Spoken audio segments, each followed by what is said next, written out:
Медицинская экспедиция «Здоровье Арктики» «Долгун-2016» продолжается в Якутии. Жители северных районов получат помощь и консультации у специалистов Санкт-Петербурга и Иркутска.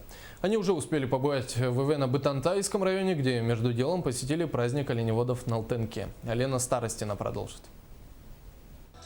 Менду аяври телевизор Итечерил. Сегодня у нас традиционный праздник оленеводов. Каждый год по традиции в этот день все проходят обряд очищения через Далберге. Жители угощают гостей самыми вкусными деликатесами нашего северного края. Это самый долгожданный праздник для северян. Мастерицы выставляют свои ручные работы, изготовленные из оленьих шкур, ровдоги и меха. Учим работниц гостеприимства на первом месте. На столе все самое свежее и вкусное. С 15 марта текущего года началась работа межрегиональной медицинской экспедиции «Здоровье Севера Долгун-2016». Она объединила высококлассных специалистов из Санкт-Петербургской медицинской педиатрической академии, из Иркутской медицинской академии и из наших республиканских и городских специалистов. И на сегодняшний день мы осмотрели порядка 800 человек, из них 320 детей, остальное взрослое население. Как вам наш праздник оленеводов?